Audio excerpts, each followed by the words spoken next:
سلام البنات، كنتمنى تكونوا بصحه جيده. سمحوا لي بزاف على هاد الغيبه اللي درت. كانت الظروف خاصه، وشكرا للبنات اللي سولوا فيا. مهم في هاد لا فيديو غادي نقدم لكم الطريقه ديالي في تحضير مكونات الماسكات ديالي اللي كنديرهم للجسم والبشره. وهذا التحضير المسبق للمكونات غادي يساعدكم انكم ما تبقاوش تعكزوا ديروا الماسكات لوجهكم. بالنسبه لهذا الماسك ديال الارز او الماسكات اللي كندير ديال الارز الابيض كنديرهم بهذا اللي كيكون اللون ديالو ابيض صافي، ماشي هذاك الصفر. البنات الوصفات الطبيعيه ما كنديروش فيهم الروز صفر، هذاك الروز الابيض. هذه الحبه السوداء اللي غسلتها ونقيتها وخليتها كتنشف حتى نشفت على خاطرها باش غادي نطحنها حتى هذا الورد البلدي كنغسلو لان كنشريه كنلاحظ انه فيه الغبره. دونك ضروري ما كنغسلو كنشفو عاد كنطحنو. الورد البلدي انا كيعجبني بزاف، لا بالنسبه حتى في الحمام نخلطو مع الحنه. تيعجبني لا الريحه ديالو لا المفعول ديالو. هنا عندي الشوفان، غادي نوريكم ان شاء الله حتى الطريقه ديالي في طحن الشوفان. لانه هو كيف ما قلت لكم في فيديوهات سابقه من كتكبوا عليه الماء ديال الورد ولا شي حاجه كيتنفخ دغيا دغيا وما تيلصقش، تيعذب شي شويش في لي ماسك. هنايا اول حاجه غنقوم بها غادي كنطحن هذوك الحوايج اولا المكونات اللي اللون ديالهم ابيض، لان كنعاود نستعمل نفس الكؤوس، ماشي غادي نغسل الكؤوس عاد غادي نعاود نطحن فيهم. هنايا خديت الارز الابيض ديال البسماتي، واحد الكميه وتيتطحن ليا غير في هاد الكاس هذا كيتطحن ليا، ولا عندكم هذيك لا ماشين ديال 1 2 3 حتى هي كتطحن مزيان.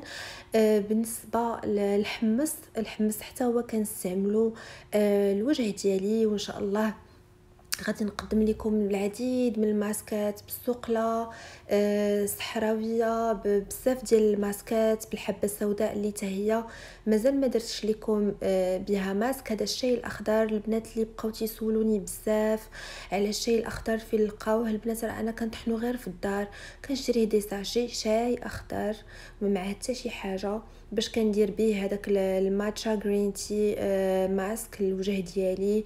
زوين بزاف، الحبوب والبتور رائع جدا. تنطحنو تنديرو في دي بواط اللي كنعقمهم بحال هكذا وتنحط فيهم المكونات ديالي كاملين اللي كنحتاج في لي ماسك واللي كنحتاج اسبوعيا باش كندير بهم الحمام المغربي. وكنبقى كنجبدهم كنديرهم اغلبيه تنحطهم في الثلاجه، خصوصا البنات في فصل الصيف. تنصحكم ديروا هاد المكونات في الثلاجه باش ما كيدودوش.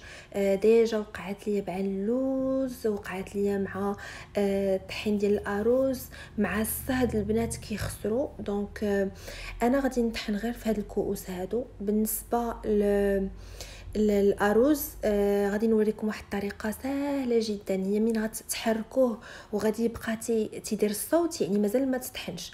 هو بحال الطحين راه من كتحركوه ما كيديرش الصوت. دونك راه بحال هكا كانكم باش تعرفوا انه تطحن مزيان ما غاديش يبقى يدير الصوت من تحركوه. صافي تنبقى بحال هكا كنحركو مره باش يتطحن مزيان.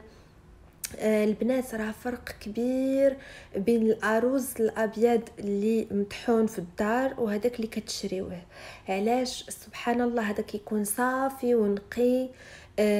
انا ما كنغسلوش لان هذا ديال الباكيه اللي كنشريه ديال بسماتي، ولكن الا شريتيوه ديال العبار ضروري تغسلوه. البنات راه اللون ديالو صافي، وحتى في الفعاليه ديالو بالنسبه للماسك واحد يعني مختلف جدا وكيجيني حتى اقتصادي، وميم طون تنعرف شنو كندير في وجهي.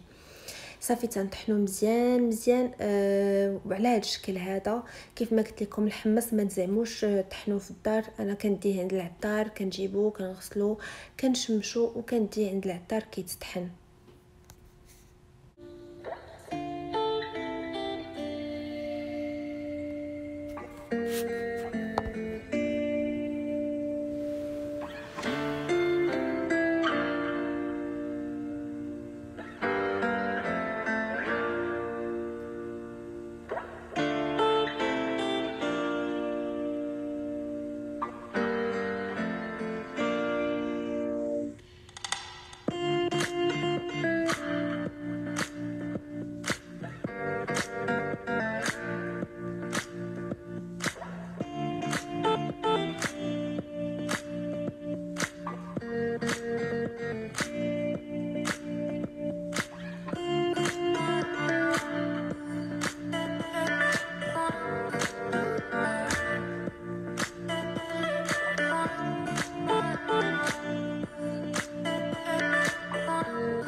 البنات بالنسبه للشوفان خاصكم تطحنوه مزيان. كيف ما كتشوفوا هذا الشكل ديال الشوفان ديجا طحنته، وملي جيت نخلطو مع الماسك درت ليه غير شي شويه ديال الماء ديال الورد، هو يتنفخ وما بغاش يشد، ليا عفوا كماسك في وجهي. دونك كنصحكم انكم فريمون تطحنوه مزيان مزيان. فغادي نعاود نطحنو مع هذيك الكميه اللي غنطحن اليوم. بالنسبه للارز راه قرب تقريبا، راه شفتوا كيفاش كيولي بحال السكر كلاصي. غادي نزيد ليه غير شي شويش وصافي، وغادي نديرو وغادي نحبس من الطحين ديالو.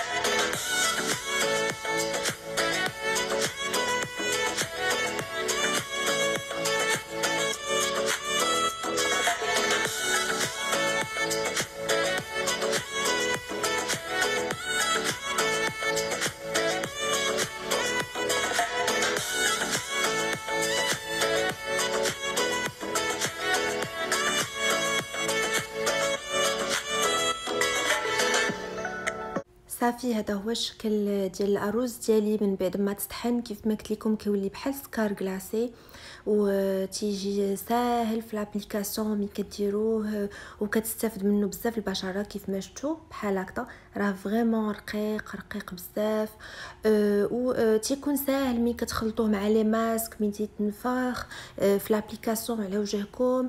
الارز الابيض ديجا قلت لكم على المنافع ديالو، فيه لينوتيزول اللي تيحمي البشره، تيرطبها خصوصا من التجاعيد من الكلف وبزاف ديال المشاكل ديال البشره.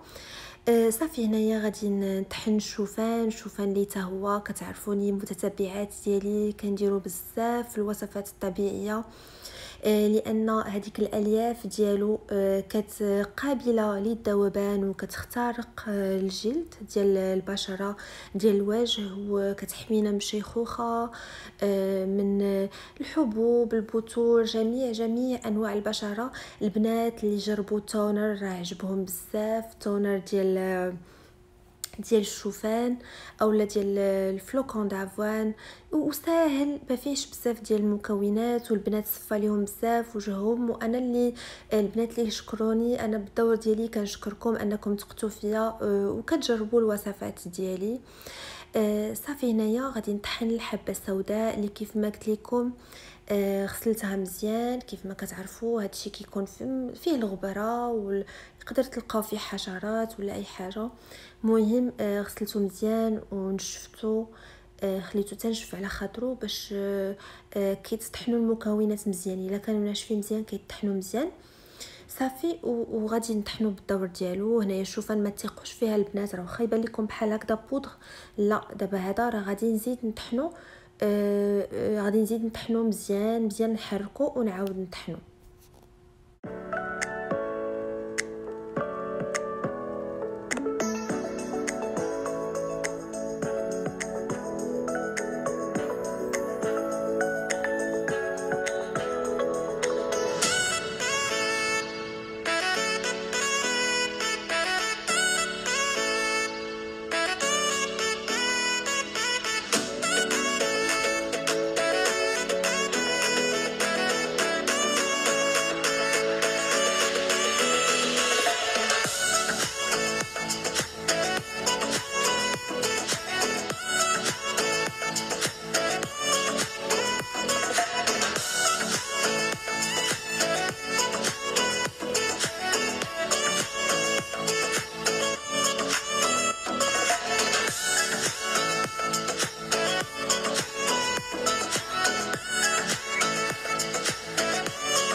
صافي دابا عاد وجد ليا تقريبا الشوفان ديالي كيولي بحال العروس، حتى هو بحال شي سكر كلاصي.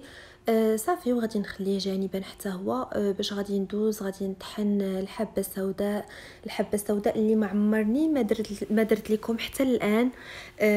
الماسكات ديالي اللي كنديروهم بالحبه السوداء واللي اكتشفتها عن طريق صديقه من غامبيا، دارت لي هذه سنوات، يعني دازت بزاف ديال السنوات باش جربت هذوك الماسكات ديالها، ومن تما بديت كنستعمل الحبه السوداء. يعني حنا عندنا في الدار ضروري كناكلوها مع العسل.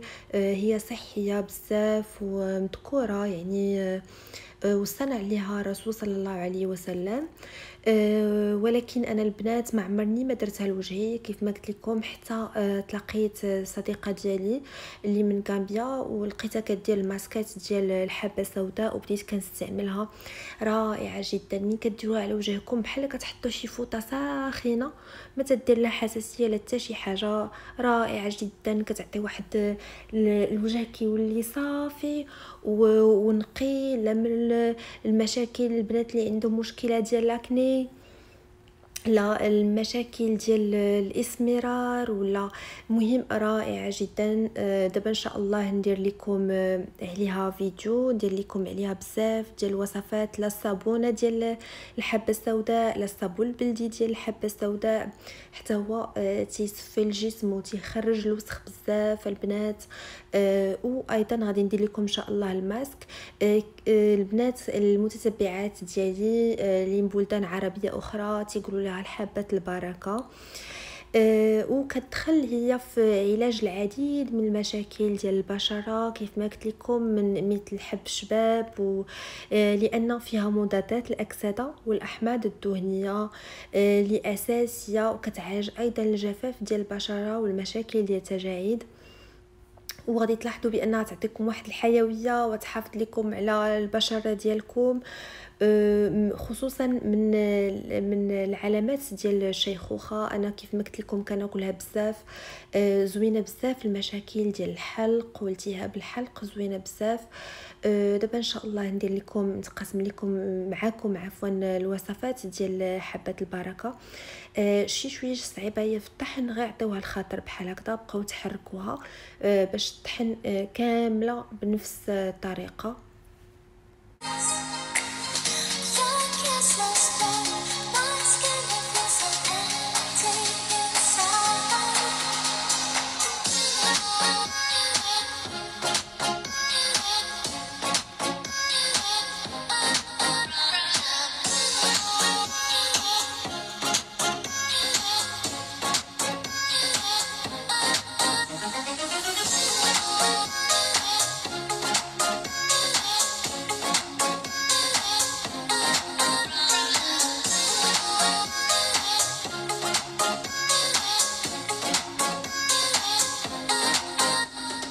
هنايا من بعد ما تستحنات ليا الحبه السوداء او حبه البركه جيدا، هنايا غادي نطحن الورد البلدي. الورد البلدي وقيله ما نشفش ليا مزيان، من غسلته خليته ليله كامله كينشف، وقيله ما نشفش ليا مزيان لان فريمون عذبني باش طحنته. معليش نصيحه اللي نعطيكم، من تغسلوه ديروه شمشوه مزيان ولا خليوه حتى ينشف على خاطرو، ديروه في شي بلاطو خليوه تينشف باش يتطحن لكم مزيان. الحاجه كل ما كانت ناشفه كل ما كتطحن مزيان. الورد البلدي راه ما غاديش نقول لكم هو تطحن وكتعطي واحد الرائحه منه رائعه جدا. انا كنديرو في اتاي او الشاي، كنزيدو لان تنحماق عليه، تتعجبني هذيك الريحه ديالو. تيعجبني نزيد نخلطو مع الصابون البلدي والاعشاب الحمام المغربي الاسبوعي. وايضا تنديرو في الماسكات ديالي الوجه ديالي. تنحماق على الريحه ديال الورد البلدي، رائع جدا البنات. استعملوه وان شاء الله غادي نتقاسم معكم الماسكات ديالو. وايضا علاش لا الصابون البلدي ديال الورد والماء ديال الورد، وايضا وصفات اخرى.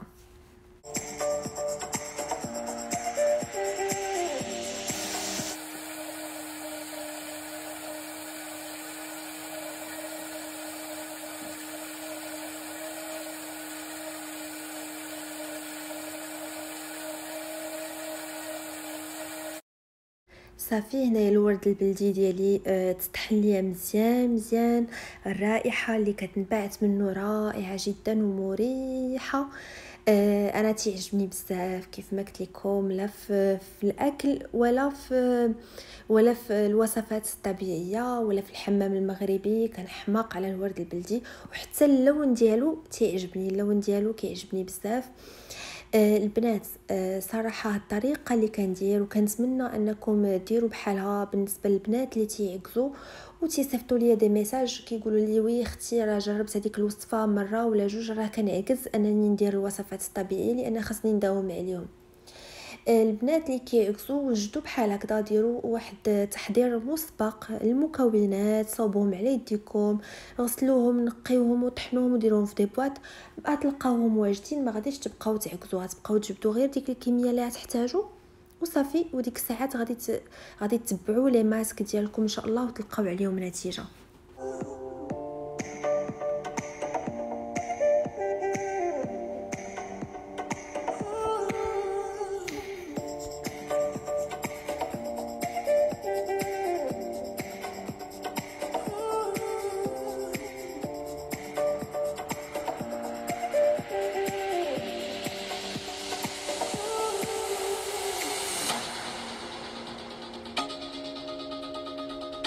صافي ها هما المكونات ديالي وجدوا ليا بعد ما طحنتهم.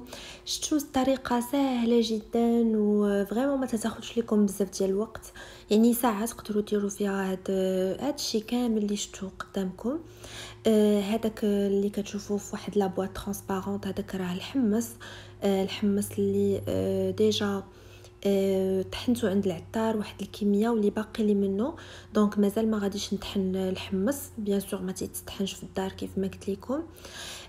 هذه الحبه السوداء صافي اللي غادي نديرها حتى هي في هذا الشوفان. عندي بزاف ديال المكونات اخرى اللي مازال باقي ليا، مازال ما سالوش ليا، داكشي علاش مازال ما درتش منهم. كنتمنى انكم تستافدوا بهذه الطريقه، يعني كنحاول ندير معكم لي ديتاي وخصوصا البنات اللي ما عندهمش الوقت ايضا. راه ماشي مساله دي فوا العجز مي الوقت اوسي.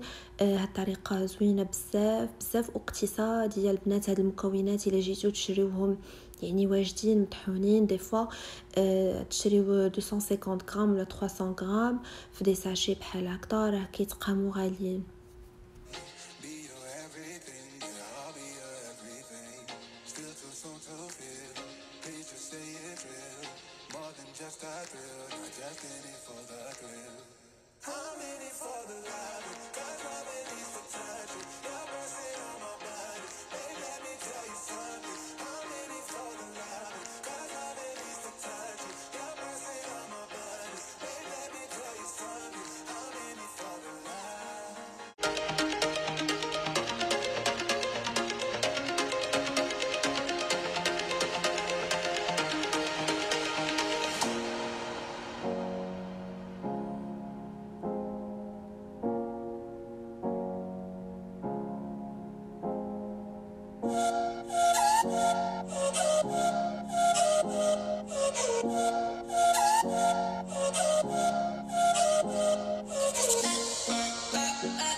البنات هذا هو الشكل النهائي ديال المكونات ديال الماسكات ديالي. نتمنى انكم تكونوا استفدتوا من هذا الفيديو. اشتركوا في القناه ديالي الا جاتكم مفيده. خليوا لي تعليقات وايضا دي لايك، وكنشكركم على المشاهده.